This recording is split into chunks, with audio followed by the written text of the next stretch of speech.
Graça e paz em nome de Jesus. Nós estamos iniciando a 9ª aula do curso Sua Nova Vida em Cristo. Sua Nova Vida em Cristo. E a nossa proposta de hoje é falar sobre o discípulo e a contribuição. Dízimos e ofertas.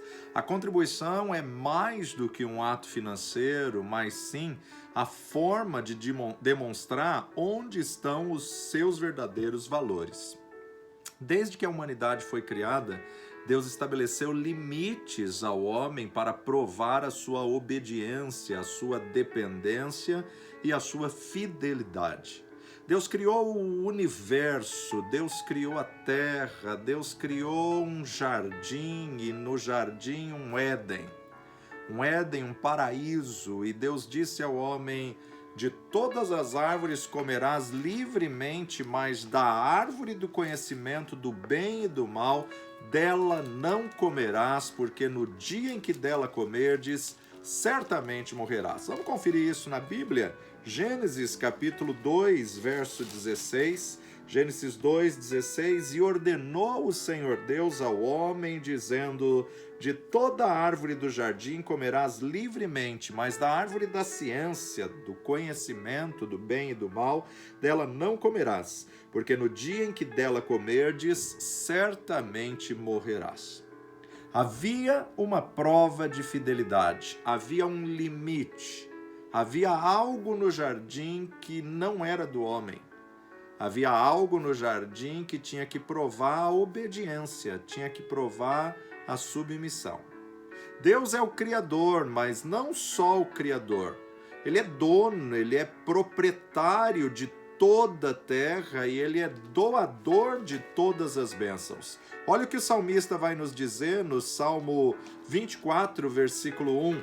Salmo 24, no versículo 1, o salmista diz assim: do Senhor é a terra e a sua plenitude, o mundo e aqueles que nele habitam. Porque ele afundou sobre os mares e afirmou sobre os rios. Quem subirá ao monte do Senhor, ou quem estará no seu lugar santo? É interessante nós observarmos que havia uma árvore no jardim que, embora estivesse no jardim, não era para o homem. Isso representa, tipifica parte daquilo que Deus nos dá, que é uma prova de fidelidade a Ele. É como se fosse uma tipificação de um dízimo.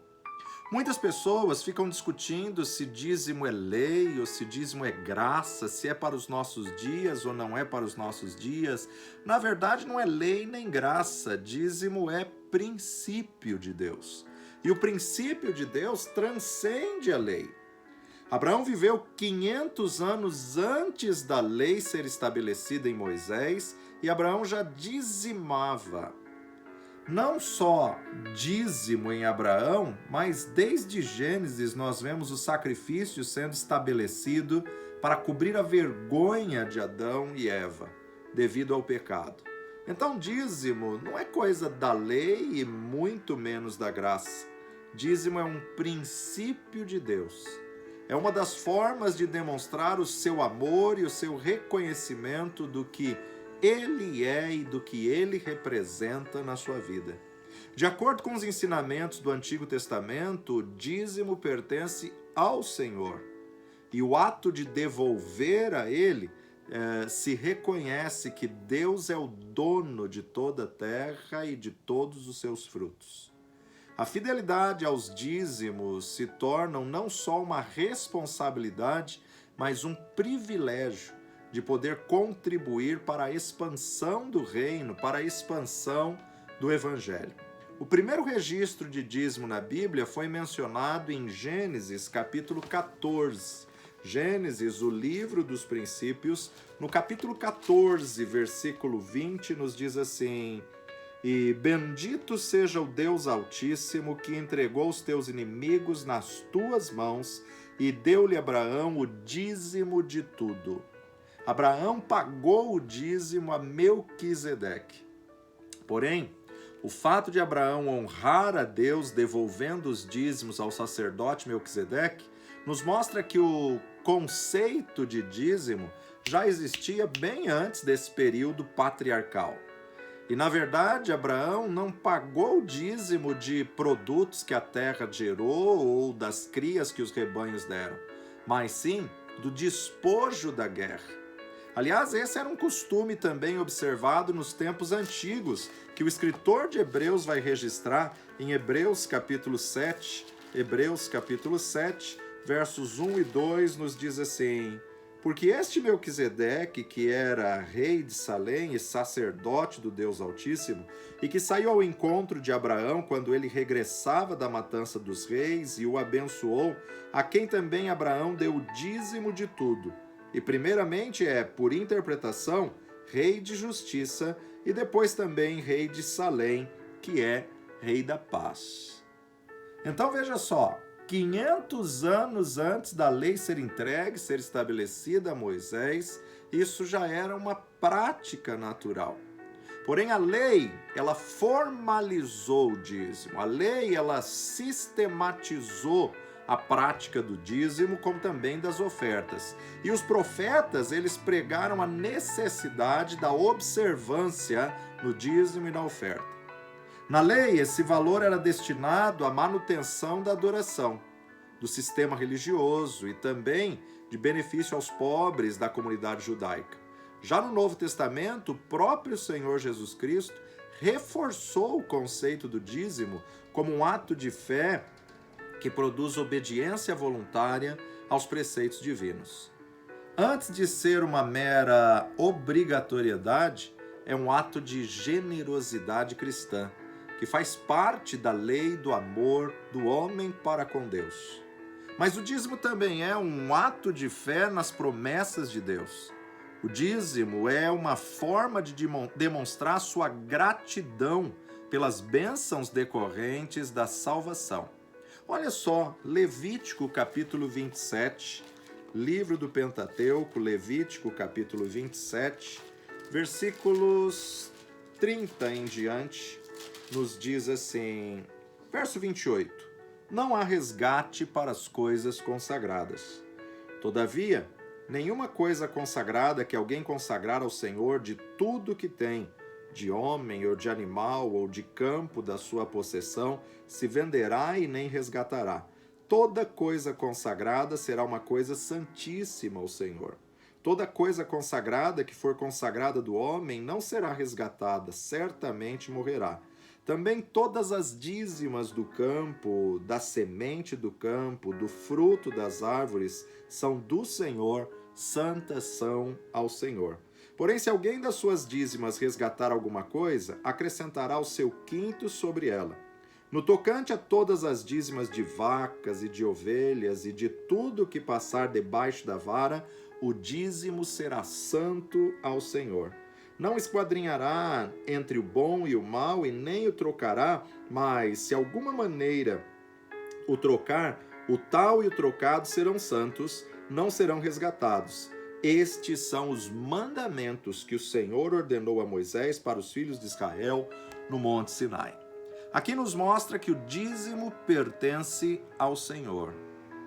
Primeiro décimo, a primeira parte dos 10% do todo tem que ser consagrada ao Senhor. Números capítulo 18,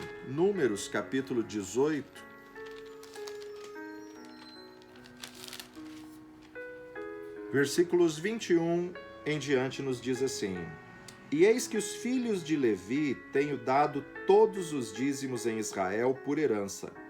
E eis que aos filhos de Levi tenho dado todos os dízimos em Israel por herança, pelo seu ministério que exercem, o ministério da tenda da congregação. E nunca mais os filhos de Israel se chegarão à tenda da congregação para que não levem sobre si o pecado e morram. Mas os levitas administrarão o ministério da tenda da congregação, e eles levarão sobre si a sua iniquidade, pelas vossas gerações estatuto perpétuo será. E no meio dos filhos de Israel nenhuma herança herdarão, porque os dízimos dos filhos de Israel que oferecerem ao Senhor em oferta alçada, tenho dado por herança aos levitas. Porquanto eu lhe disse, no meio dos filhos de Israel nenhuma herança herdareis.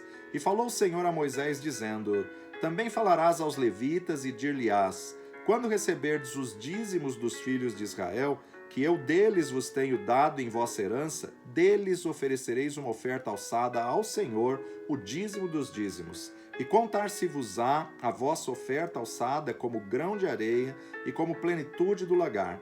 Assim também oferecereis ao Senhor uma oferta alçada de todos os vossos dízimos que receberdes dos filhos de Israel, e deles dareis a oferta alçada do Senhor a Arão, o sacerdote. De todos os vossos dons oferecereis toda oferta alçada do Senhor, do melhor deles a sua santa parte. Dir-lhe-ás, pois, quando oferecerdes o melhor deles com novidade da eira e como novidade do lagar, se contará aos levitas. E o comereis em todo lugar, vós e a vossa casa, porque vosso galardão é pelo vosso ministério na tenda da congregação. Pelo que não levareis sobre vós o pecado, quando deles oferecerdes o melhor, e não profanareis as coisas santas dos filhos de Israel, para que não morrais. Aqui em Números, um dos propósitos era para sustentar os levitas, sustentá-los em troca do serviço que eles prestavam à tenda da congregação. Agora, Deuteronômio capítulo 14, versículos 28 e 29 nos diz: Ao fim de 3 anos tirará todos os dízimos da tua novidade no mesmo ano e os recolherás nas tuas portas. Então virá o levita, pois nem parte nem herança tem contigo, e o estrangeiro e o órfão e a viúva que estão dentro das tuas portas, e comerão e fartar-se-ão, para que o Senhor teu Deus te abençoe em toda a obra das tuas mãos que fizeres. Outro propósito do dízimos e das ofertas era para auxiliar os necessitados, os estrangeiros, os órfãos e as viúvas. O significado original do termo dízimo significa 10ª parte ou 1/10, mas não é a última parte, não é a 10ª parte, e sim o primeiro 10º que tem que ser dado ao Senhor como primazia, como primícia, como primeira coisa, num ato de fé, crendo que Deus vai te capacitar para administrar os 90% que vão ficar na sua mão. Jacó, seguindo o exemplo de Abraão, só que em outra circunstância, fez um voto ao Senhor para que lhe guardasse durante toda a sua jornada, e se o Senhor assim o fizesse, ele seria fiel nos dízimos. Volta lá comigo em Gênesis capítulo 28, confira na sua Bíblia, verso 18, nos diz assim: A coluna de Betel. Então levantou-se Jacó pela manhã de madrugada e tomou a pedra que tinha posto por cabeceira e a pôs por coluna e derramou azeite em cima dela. E chamou o nome daquele lugar Betel. O nome, porém, daquela cidade dantes era Luz. E Jacó fez um voto, dizendo: Se Deus for comigo e me guardar nesta viagem que faço, e me der pão para comer e vestes para vestir, e eu em paz tornar à casa de meu pai, o Senhor será o meu Deus. E esta pedra que tenho posto por coluna será casa de Deus, e de tudo quanto me deres, certamente te darei o dízimo. Certamente te darei o dízimo. Já nos dias de Moisés, o dízimo passou a exercer um importante papel na vida religiosa do povo israelita. Deuteronômio capítulo 26, vai nos apresentar algo muito interessante, as primícias da terra. E será que, quando entrares na terra que o Senhor teu Deus te dará por herança, e a possuíres e nela habitares, então tomarás das primícias de todos os frutos da terra que trouxeres da tua terra, que te dá o Senhor teu Deus, e as porás num cesto, e irás ao lugar que escolher o Senhor teu Deus para ali fazer habitar o seu nome. E virás ao sacerdote que naqueles dias for, e dir-lhe-ás: Hoje declaro perante o Senhor teu Deus que entrei na terra que o Senhor jurou a nossos pais dar-nos. E o sacerdote tomará o cesto da tua mão e o porá diante do altar do Senhor teu Deus. Então protestarás perante o Senhor teu Deus e dirás: Ciro miserável foi meu pai e desceu ao Egito e ali peregrinou com pouca gente, porém ali cresceu até vir a ser nação grande, poderosa e inumerável. Mas os egípcios nos maltrataram e nos afligiram e sobre nós puseram uma dura servidão. Então clamamos ao Senhor, Deus de nossos pais, e o Senhor ouviu a nossa voz e atentou para a nossa miséria e para o nosso trabalho e para a nossa opressão. E o Senhor nos tirou do Egito com mão forte, com braço estendido, e com grande espanto, e com sinais e com milagres, e nos trouxe a este lugar, e nos deu esta terra, terra que mana leite e mel.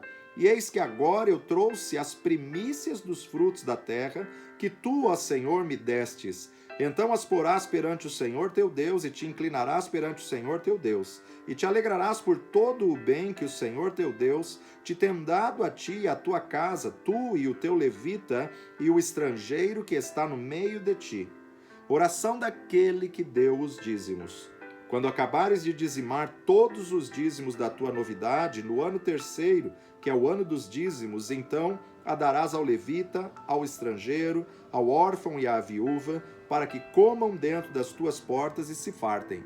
E dirás perante o Senhor teu Deus: tirei o que é consagrado de minha casa, e dei também ao levita e ao estrangeiro, e ao órfão e à viúva, conforme todos os teus mandamentos que me tens ordenado, nada traspassei dos teus mandamentos, nem deles me esqueci. Disso não comi na minha tristeza, e disso não tirei para a imundícia, e nem disso dei para algum morto. Obedeci à voz do Senhor meu Deus, conforme tudo que me ordenastes tenho feito. Olha, desde a tua santa habitação, desde o céu, e abençoa o teu povo, a Israel, e a terra que nos destes, como juraste a nossos pais, terra que mana leite e mel. Neste dia o Senhor teu Deus te manda fazer estes estatutos e juízos, guarda-os, pois, e faze-os com todo o teu coração e com toda a tua alma. Hoje declaraste ao Senhor que te será por Deus, e que andarás nos seus caminhos e guardarás os seus estatutos, e os seus mandamentos e os seus juízos, e darás ouvidos à sua voz. E o Senhor hoje te fez dizer que lhe serás por povo seu próprio, como te tem dito, e que guardarás todos os seus mandamentos, para assim te exaltar sobre todas as nações que te fez, para louvor e para fama e para glória, e para que sejas um povo santo ao Senhor teu Deus, como tem dito. A palavra do Senhor nos mostra que o dízimo é do Senhor, o dízimo é consagrado, o dízimo é a parte que pertence a Ele. E como é a parte que pertence a Ele, é interessante nós observarmos que no Jardim do Éden tinha a árvore do conhecimento do bem e do mal que pertencia a Ele. Não cabia ao homem comer do fruto, não cabia ao homem desobedecer, não cabia ao homem tocar o que era consagrado ao Senhor. Através dos dízimos e ofertas, não só a casa de Deus é suprida, como também pela lei era mantida toda a tribo levítica, responsável pelo sacerdócio, visto que eles não recebiam herança na distribuição da terra. E isso, na verdade, representa o quê?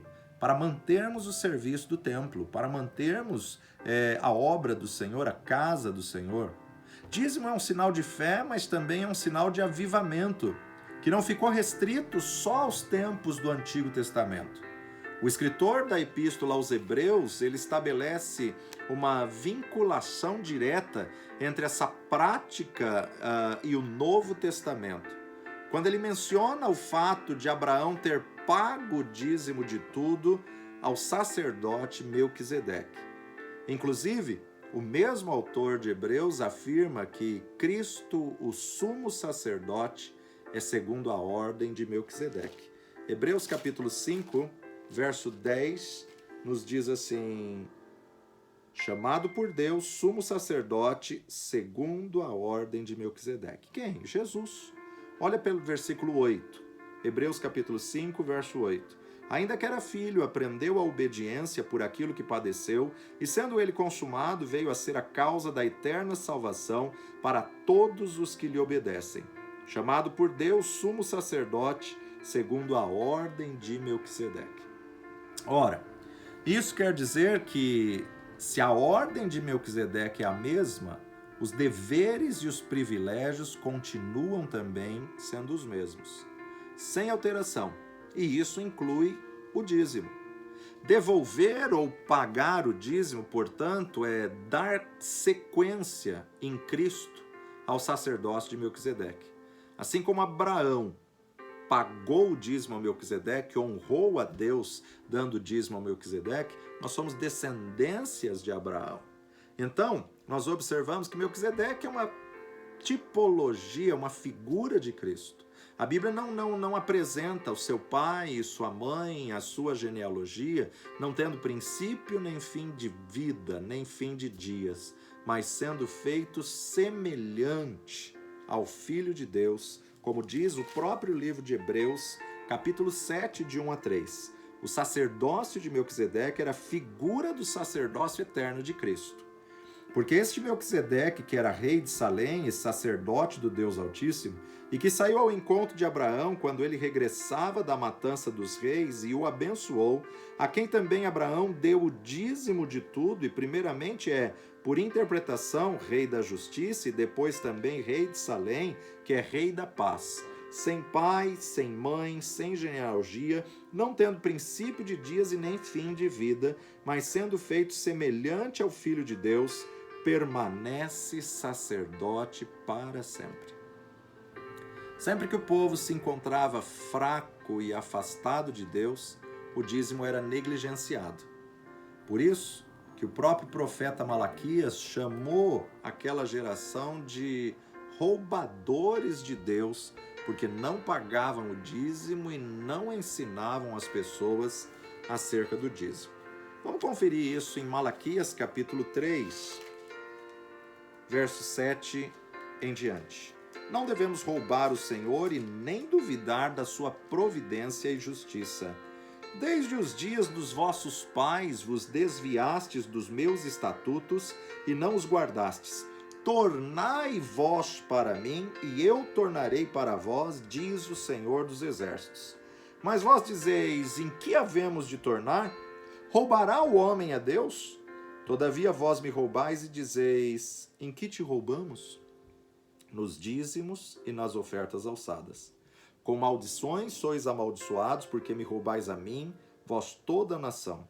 Trazei todos os dízimos à casa do tesouro, para que haja mantimento na minha casa. Trazei todos os dízimos à casa do tesouro, para que haja mantimento na minha casa. E depois fazei prova de mim, diz o Senhor dos Exércitos. Se eu não vos abrir as janelas dos céus e não derramar sobre vós uma bênção tal, que dela vos advém a maior abastança. E por causa de vós repreenderei o devorador, para que não vos consuma o fruto da terra e a vide no campo não vos será estéril, diz o Senhor dos Exércitos. O dízimo é um ato de fé, mas é um ato espiritual. A gente já vai voltar para esse texto. Mas o próprio Jesus citou sobre a necessidade e a importância do dízimo. Olha só, Mateus capítulo 23, Jesus diz assim: Ai de vós, escribas e fariseus hipócritas, pois que dais o dízimo da hortelã, do entro, do cominho, e desprezais o mais importante da lei, o juízo, a misericórdia e a fé. Deveis, porém, fazer estas coisas, mas não omitir aquelas. Condutores cegos, coais um mosquito e engolis um camelo? Jesus está citando aqui, mostrando que a prática do dízimo entre os contemporâneos da sua época tornou-se legalista e ostentatória. Uma falsa espiritualidade. Os escribas e fariseus cumpriam essa determinação à risca, mas com a motivação de coração errada. Obras mortas. Cumpriam para serem vistos e honrados pelos homens, e não como um fruto sincero de corações agradecidos.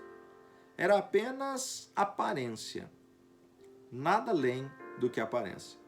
Enfim, todo o capítulo 23 de Mateus enfatiza esse lado da arrogância, da prepotência, da falsa religiosidade, onde a hipocrisia se reveste de justiça para tornar-se a glória de corações iníquos e apodrecidos. Alguns podem pensar, à primeira vista, que Jesus estava condenando a prática do dízimo. Porém, numa leitura mais acurada do verso 23, vai nos revelar que ele estava reprovando a motivação errada em dizimar. Foi isto que deixou claro ao afirmar: por que dizimais a hortelã, o entro, o cominho e desprezais o mais importante da lei, o juízo, a misericórdia e a fé? Ou seja, uma coisa não pode existir sem a outra. Tanto é que Jesus acrescentou: deveis sim fazer estas coisas, ou seja, viver o juízo, a misericórdia e a fé, e não omitir aquelas, dar o dízimo da hortelã, do entro e do cominho. E Jesus, no decorrer do discurso, ainda fala: e se a vossa justiça não exceder a dos escribas e fariseus, de nada vale. O que Jesus fez foi reforçar o conceito de que o dízimo, antes de ser uma mera obrigatoriedade para aparentar justiça, é um ato de fé que produz obediência voluntária aos mandamentos da palavra de Deus. Quando olhamos para as epístolas, para as cartas, não aparece explicitamente a palavra dízimo, porém está implícita todas as vezes em que ele admoesta essa contribuição. 1 Coríntios capítulo 16, versos 1 e 2, nos diz assim: ora, quanto à coleta que se faz para os santos, fazei também o mesmo que ordenei às igrejas da Galácia, no primeiro dia da semana no domingo. Cada um de vós ponha de parte o que puder ajuntar, conforme a sua prosperidade, para que se não façam as coletas quando eu chegar. Paulo está instruindo a igreja de Corinto a tirar os dízimos e ofertas antes da chegada dele. Vale destacar algumas coisas aqui. Primeiro, as contribuições eram feitas no primeiro dia da semana, no domingo. Segundo lugar, o dízimo ele tem que ser proporcional à prosperidade de cada um. Isso que é o percentual. O dízimo é exatamente isso. Ao devolver, ao entregar, ao dar, ao pagar 10%, ele sempre será proporcional ao que você recebe. Ou seja, em outras palavras, uma pessoa que ganha 10 mil reais e dá 500 ou 600 reais, ela não está sendo fiel no dízimo. Agora, outra pessoa que ganha 1.000 e dá 100 reais, a palavra de Deus diz que ela deu mais do que aquele que deu 500, que foi infiel. Porque, na verdade, Deus não está preocupado com o valor financeiro. Ele já colocou em percentual para que ele possa medir a fidelidade de cada um. Esse que deu 100 e que realmente aquilo é os 10% do ganho dele, ele deu mais do que aquele que deu 500, 600 e que não foi 10% do seu ganho. Então, quando se paga em porcentagem, ela sempre será proporcional à tua condição financeira. Quanto mais a pessoa prospera, mais ela contribui. Quanto mais ela contribui, mais ela prospera. 2 Coríntios, capítulo 9, Paulo vai atribuir esse capítulo inteiro sobre essa questão da administração da obra.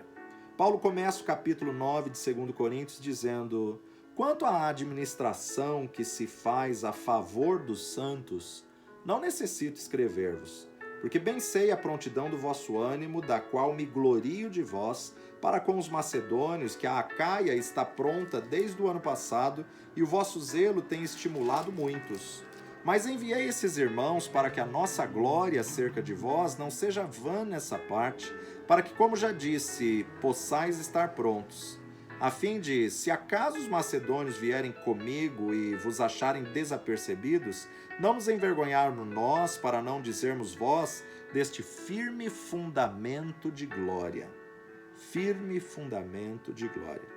Portanto, tive por coisa necessária exortar esses irmãos para que, primeiro, fossem ter convosco e preparassem de antemão a vossa bênção, já antes anunciada, para que esteja pronta como bênção e não como avareza. E digo isto, que o que semeia pouco, pouco também ceifará. E o que semeia em abundância também ceifará. Cada um contribua segundo propôs no seu coração, não com tristeza ou por necessidade, porque Deus ama ao que dá com alegria. E Deus é poderoso para tornar abundante em vós toda graça, a fim de que, tendo sempre em tudo toda suficiência, superabundeis em toda boa obra, conforme está escrito: espalhou, deu aos pobres, e a sua justiça permanece para sempre. Ora, aquele que dá a semente ao que semeia e pão para comer, também multiplicará a vossa sementeira e aumentará os frutos da vossa justiça, para que em tudo enriqueçais para toda beneficência, a qual faz que por nós se deem graças a Deus. Porque a administração desse serviço não só supre a necessidade dos santos, mas também redunda em muitas graças que se dão a Deus. Visto como, na prova dessa administração, glorificam a Deus pela submissão que confessais quanto ao Evangelho de Cristo e pela liberalidade de vossos dons para com eles e para com todos. E pela sua oração por vós, tendo de vós saudades por causa da excelente graça de Deus que em vós há. Graças a Deus, pois, pelo seu dom inefável. Então nós observamos aqui Paulo colocando não só como uma coisa material, mas um princípio espiritual muito maravilhoso. Quando a pessoa é fiel no dízimo, ela está demonstrando um ato de fé. Porque se ela não consegue viver com 90%, não é 10% que vai fazer a diferença na vida dela. Ela está crendo que é do Senhor que virá a provisão. Então, quando ela dá a primeira parte, o primeiro décimo, ela está declarando: eu sei que o meu Senhor é provedor. E Ele vai me dar sabedoria, Ele vai me dar direção, Ele vai me dar estratégias para usar aquilo que ficou na minha mão.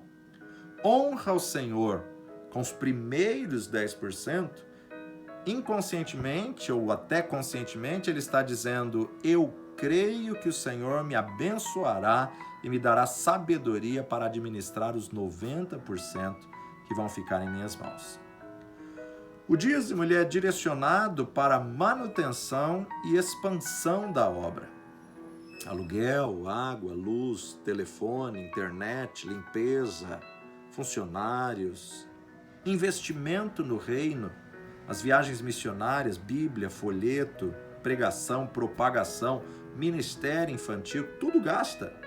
E os recursos vêm de um coração generoso das pessoas que são fiéis nas suas contribuições. E com certeza, Deus recompensará aquele que investe no reino. Se todos os membros de uma igreja, de uma instituição fossem dizimistas, nós já teríamos sede própria, nós não precisaríamos lançar outros desafios ou campanhas financeiras para tarefas extras, porque só sendo dizimista todos os membros já supriria toda a necessidade. Mas há ainda mais um segredo espiritual falado em Malaquias capítulo 3, quando ele diz no verso 10: trazei todos os dízimos à casa do tesouro, para que haja mantimento na minha casa. E depois fazei prova de mim, diz o Senhor dos Exércitos, se eu não vos abrir a janela dos céus e não derramar sobre vós uma bênção tal, que dela vos advenha maior abastança. O único alimento que a casa do Senhor precisa é palavra. Uma palavra que alimenta, uma palavra que sustenta, uma palavra que fortalece. No mesmo culto, diante de um auditório aí com muita gente, existem alguns que saem do culto com o seguinte conceito: hoje o pastor não estava inspirado, hoje o Senhor não quis falar comigo, hoje eu não entendi nada do que foi pregado no culto. Desse mesmo culto, saem pessoas que dizem: meu Deus, parece que Deus desceu e falou só comigo. Parece que o Senhor abriu as janelas dos céus e me derramou uma bênção tal que me saciou, que me supriu. Qual a diferença desses dois membros do corpo? O primeiro não foi dizimista, o segundo foi dizimista. Quando a pessoa é dizimista, a palavra que sai da tribuna vai suprir o anseio. O mantimento é a palavra que vai vir do altar. O mantimento é a mensagem que vai vir do altar. Trazei todos os dízimos à casa do tesouro para que haja mantimento na minha casa. Ou seja, Assim como a palavra de Deus diz que o preletor é despenseiro, aquele que cuida da despensa, ela também fala que a mensagem da palavra é como um mantimento. Então, na verdade, nós temos que entender que a palavra de Deus vai ser liberada quando a pessoa é fiel ao Senhor no dízimo e na oferta. Ela foi fiel ao Senhor, Deus vai trazer revelação ao pastor para que possa saciar o anseio dela, assim como uma boa comida temperada. Por outro lado, o dízimo tem que ser na casa onde você congrega, na casa onde você se alimenta. Você não vai comer num restaurante e paga a conta no outro. Você tem que pagar aonde você se alimentou. E o dízimo é como se, na verdade, você fosse selar aquilo que você recebeu. E da onde você tem sido alimentado, aonde você tem sido saciado, suprido, aonde você está plantado. O mantimento que a obra precisa é palavra, mensagem, ministração. Os dízimos e as ofertas são recursos que a igreja tem para realizar evangelização, para a igreja enviar missionários, sustentar missionários no campo, obreiros, assistência social, contribuir para abrigar o povo e, na verdade, construir e suprir a necessidade do dia a dia e da administração da instituição. Quanto maior a igreja, maiores são os gastos para mantê-la, para sustentá-la. Por outro lado, para o contribuinte, a promessa dada por Deus através de Malaquias é: o Senhor derramará uma bênção tal, provendo, suprindo. Porém, é claro, isso não anula as aflições da vida, onde muitas vezes podem aparecer momentos de escassez, de sequidão. Porém, ao dizimista fiel, muitas vezes, Deus não o tira da situação, mas Deus dá graça para superar e ser aprovado na situação. Agora, o texto ainda diz: fazei prova de mim, diz o Senhor dos Exércitos, se eu não vos abrir as janelas dos céus e não derramar sobre vós uma bênção tal, que dela vos advenha maior abastança. Interessante que fazei prova, no original aponta como: deixa eu te provar o que vou fazer na tua vida. Fazer prova não é chantagear a Deus, colocar ele na parede ou pressioná-lo. Não, quem é o homem para fazer isso com o Criador? Em todo momento você tem que fazer a sua parte. E a palavra de Deus nos diz: se vós estiverdes em mim e as minhas palavras estiverem em vós. Contribuir não pode se tornar barganha, ou seja, não é comprar a Deus. Os membros da igreja primitiva, eles acreditaram tanto na mensagem, acreditaram tanto na visão, que muitos deles chegaram a vender as suas propriedades para investir na visão. E por causa disso, o evangelho, as boas novas do reino, chegou até nós. Dízimo é um ato de fé, mas também é um ato de confiança. Você está dizendo: Deus, o Senhor é o meu provedor, o meu supridor, o meu Senhor. Se você ama Deus, se você ama a obra de Deus e é abençoado, alimentado com a palavra que Deus te dá, você tem prazer em semear, sabendo que tudo que o homem semear certamente vai gerar uma colheita. E há uma lei na agricultura que diz que quando a colheita está baixa, é hora de aumentar a sementeira. Se você quer uma colheita maior, aumenta a semente. Que tipo de semente você tem semeado? É impossível colher aonde você não semeou. Atos capítulo 20, verso 35, para encerrarmos, nos diz: tenho-vos mostrado em tudo que, trabalhando assim, é necessário auxiliar os enfermos e recordar as palavras do Senhor Jesus, que disse: mais bem-aventurada coisa é dar do que receber.